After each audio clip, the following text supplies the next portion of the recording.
जय श्री कृष्णा। राधे राधे साथियों, आपका अपने YouTube channel Avneesh Hindi point पर स्वागत है। अगर आप चैनल पर पहली बार आए हैं तो चैनल को सब्सक्राइब कीजिए। हम हिंदी साहित्य का इतिहास पढ़ रहे थे, जिसमें आदिकाल, भक्तिकाल, रीतिकाल, आधुनिक काल के प्रयोगवाद आज हम पढ़ेंगे। भारतेंदु युग, द्विवेदी युग, छायावाद और प्रगतिवाद हमने पढ़ लिया है। प्रयोगवाद का भी एक पार्ट डाल दिया है। आज हम प्रयोगवाद को कंप्लीट पढ़ लेंगे।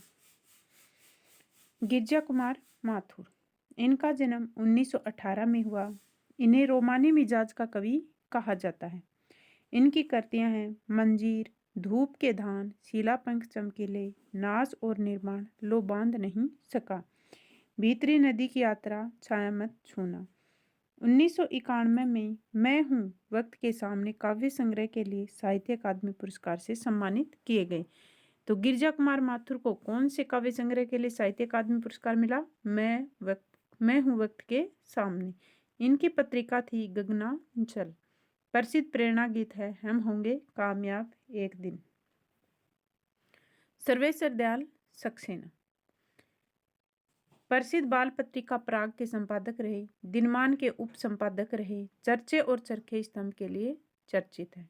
काठ की घंटियां, बांस का पुल, कुआनो नदी, गर्म हवाएं, एक सुनी नाव, कोई मेरे साथ चले। काठ की घंटियों की भूमिका तो आगे की है और काठ की घंटियां सर्वेश्वर दयाल सक्सेना, ये इनके काव्य संग्रह थे। शमशेर बहादुर सिंह, इन्हें कवियों का कवि कहा जाता है। ये स्वयं को हिंदी उर्दू का दुआब मानते थे। तो हिंदी उर्दू का दुआब स्वयं कौन मानता था स्वयं को? शमशेर बहादुर सिंह। इनकी कविताओं में प्रगतिवाद और प्रयोगवाद, छायावाद तीनों की झलक दिखाई देती है। तो किनकी कृतियों में प्रगतिवाद, प्रयोगवाद, छायावाद की झलक दिखाई देती है? शमशेर बहादुर सिंह। इन्होंने पंत के साथ मिलकर रूपाब का संपादन किया। बच्चन सिंह ने इन्हें प्रगति और सौंदर्य का कवि कहा है। इनकी कृतियां थी कुछ कविताएं, कुछ और कविताएं, झुका भी नहीं हूं मैं, काल तुझे होड़ है मेरी, टूटी हुई बुखरी हुई। रघुवीर सहाय, ये दूसरे सप्तक के कवि थे। प्रतीक कल्पना का संपादन किया और दिनमान के ये उप संपादक रहे। इनके काव्य संग्रह हैं सीढ़ियों पर धूप, आत्महत्या के विरुद्ध, हंसो हंसो जल्दी हंसो, कुछ पत्ते कुछ चींटियां, लोग भूल गए हैं। इन्हें समकालीन कविता का संवेदनशील नागर चेहरा कहा जाता है। नागर संवेदना का कवि तो कुंवर नारायण है और संवेदनशील नागर चेहरा किन्हें कहा जाता है? ये थे रघुवीर सहाय, जो कौन से सप्तक के कवि थे? दूसरे सप्तक के कवि। इनकी कृतियों में रामदास बहुत चर्चित रही। लोग भूल गए हैं काव्य संग्रह के लिए साहित्य अकादमी मिला।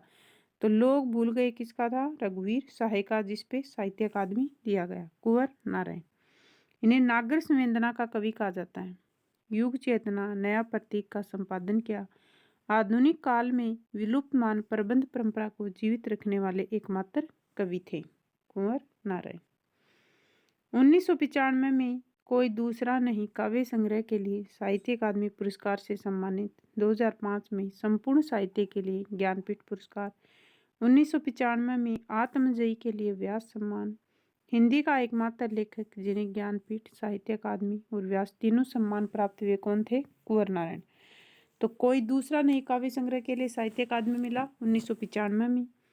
2005 में संपूर्ण साहित्य के लिए ज्ञानपीठ और 1995 में आत्मजयी के लिए व्यास सम्मान।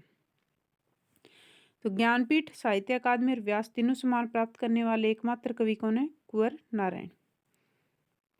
कुंवर नारायण की कृतियां हैं चक्रव्यूह, परिवेश, हम तुम, आत्मजयी, कोई दूसरा नहीं, आमने सामने, इन दिनों। धर्मवीर भारती, इनका जन्म 1926 में हुआ। ये भी दूसरे सप्तक के कवि थे। धर्मयुग के संपादक थे। धर्मयुग, निकष, आलोचना पत्रिकाओं का संपादन किया। साहित्यिक संस्था परिमल के संस्थापक थे। बच्चन सिंह ने इन्हें प्रणयानुभूति का कवि कहा है। तो धर्मवीर भारती को प्रणयानुभूति का कवि किसने कहा? बच्चन सिंह ने। अंधा युग को छोड़कर अन्य सभी कृतियों में प्रेम व रोमांस की प्रधानता पाई जाती है। इनके काव्य संग्रह हैं अंधा युग, 7 गीत वर्ष, ठंडा लोहा, कनु पिरिया, सूरज का 7वां घोड़ा, कनुप्रिय में राधा और कृष्ण को नए रूप में प्रस्तुत किया गया है। परमथ गाथा इनकी लंबी कविता है जो यूनानी मिथक पर आधारित है। अंधा युग समकालीन समस्याओं को रचनात्मक स्तर पर उठाया गया है। युद्ध जनित अर्ध सत्यों, कुंठाओं, अंधी स्वार्थपरता व विवेक शून्यता के बीच आस्था, दायित्व और ज्योति का भी उद्घाटन किया है। किसमें? अंधा युग में। ईश्वर की भी मृत्यु हो जाती है, स्थानीय व्यक्ति का उत्तरदायित्व ले लेता है, प्रेम व रोमांस का नहीं। नरेश मेहता। अरण्य काव्य संग्रह के लिए साहित्य अकादमी और 1992 में भारतीय ज्ञानपीठ पुरस्कार मिला। समय देवता इनकी लंबी कविता है जो मेरा समर्पित एकांत काव्य संग्रह में संकलित है। काव्य संग्रह है वन पाखी सुनो, मेरा समर्पित एकांत, पिछले दिनों नंगे पैर, बोलने दो चीड़ को, महाप्रस्थान, प्रवाद प्रव, सबरी, प्रार्थना पुरुष, तुम मेरा मौन हो, संशय की एक रात। संशय की एक रात लंबी कविता है जिसमें युद्ध की पूरी रात्रि में राम का संशय वर्णित है। प्रयोगवाद व नई कविता की विशेषताएं। जीवन के प्रति आस्था, अति यथार्थवादिता, लघु मानव की प्रतिष्ठा, निराशावाद से प्रेरित, नए उपमानों का प्रयोग, श्रृंगार का उन्मुक्त चित्रण, नवीन प्रतीक योजना, व्यापक अनास्था की भावना, बौद्धिकता का समावेश और घोर व्यक्तिकता। नवीन अभिव्यंजना पद्धति, क्षण बोध, यौन प्रतीकों का प्रयोग, छंद मुक्तता। बौद्धिक स्तर पर अनुभूति की अभिव्यक्ति के लिए माध्यम की उपयोगिता, अभिव्यक्ति का अनुभूति के अनुकूल नए माध्यमों का प्रयोग की स्वतंत्रता। इसके अनुसार प्रयोगवादी कविता कोई भी अनुभूति अपने क्षण विशेष में उतनी ही महत्वपूर्ण है जितनी कि समूचे जीवन के मुक्त विस्तार में। कविता के शिल्प को विषय वस्तु से अलग नहीं माना है। नई कविता की विशेषताएं कौन कौन सी थी? विवेक और विवेचन सम्मत आधुनिक वैज्ञानिक दृष्टिकोण का समर्थन किया, वर्जनाओं और कुंठाओं की अपेक्षा मुक्त यथार्थ की पक्षधर। नई कविता यथार्थ जीवन को एक साथ वहन करते हुए मुक्त क्षणों के दायित्व के प्रति आग्रहशील, आधुनिकता व समसामयिकता के संदर्भ में लघु मानव के महत्व को स्थापित करती है। केदारनाथ सिंह ये तीसरे शतक के कवि थे, विशिष्ट शब्दार्थों के कवि थे। इन्होंने अपना शोध प्रबंध हिंदी कविता में बिंब विधान विषय पर प्रस्तुत किया। 1984 में अकाल में सारस काव्य संग्रह के लिए साहित्य अकादमी पुरस्कार मिला। 2013 में ज्ञानपीठ पुरस्कार। काव्य संग्रह थे इनके अभी बिल्कुल अभी, जमीन पक रही है, अकाल में सारस, उत्तर कबीर और अन्य कविताएं। यहाँ से देखो एक केदारनाथ की काव्य संग्रह थी। भवानी प्रसाद मिश्र, इनका जन्म 1914 में हुआ। इनकी कल्पना और गांधीवाद पत्रिकाएं थी। इन्हें कविता का गांधी भी कहते हैं। चर्चित कविता गीत फरोश है। 1972 में बुनी हुई रस्सी काव्य संग्रह के लिए साहित्य अकादमी पुरस्कार मिला। इनके काव्य संग्रह गीत फरोश, खुशबू के शिलालेख, चकित है दुख, सतपुड़ा के जंगल, बुनी हुई रस्सी, अनाम तुम आते हो, सन्नाटा, फसलें और फूल, इदम न नम। प्रभाकर माचवे, इनकी रचनाएं सौपन भंग, अनुक्षण, तेल की पकौड़ियाँ, विश्वकर्मा और मेपल। विजय देव नारायण शाही, मछली घर, साकी, संवाद तुझसे है। भारत भूषण अग्रवाल 1978 में उतना वह सूरज है काव्य संग्रह पर साहित्य अकादमी पुरस्कार।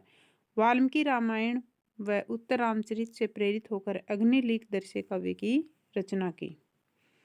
इनकी कृतियां हैं मुक्ति बोध, ओ प्रस्तुत मन, अनुपस्थित लोग, कागज के फूल। अब कुछ जो सभाओं की स्थापना की गई थी। आत्मीय सभा की स्थापना राजा राम मोहन राय ने 1815 में की। ब्रह्म समाज की स्थापना राजा राम मोहन राय ने 1828 में की। तत्वबोधनी की देवेंद्रनाथ टैगोर ने 1839 ईस्वी में की। प्रार्थना समाज की स्थापना आत्माराम पांडुरंग ने 1867 में की। आर्य समाज की स्थापना दयानंद सरस्वती ने 1875 में की। अभी जो न्यू फर्स्ट ग्रेड हुई थी 2022 में, उसमें ये एग्जाम में आया था। रामकृष्ण मिशन की स्थापना स्वामी विवेकानंद ने 1897 में की। नकेनवाद, प्रपद्यवाद, न के अनुवाद में ननिल विलोचन, केसरी कुमार और नरेश कुमार ये कवि आते हैं। तो हमारा प्रयोगवाद साथियों कंप्लीट हो गया है। हमें भारतेंदु युग, द्विवेदी, छायावाद, प्रगतिवाद, प्रयोगवाद यानी आधुनिक काल को करीब करीब पूरा कर लिया है। तो वीडियो में अंत तक बने रहने के लिए धन्यवाद साथियों। वीडियो अगर आपको पसंद आए तो इसे एक लाइक कीजिए और अपने दोस्तों में शेयर कीजिए।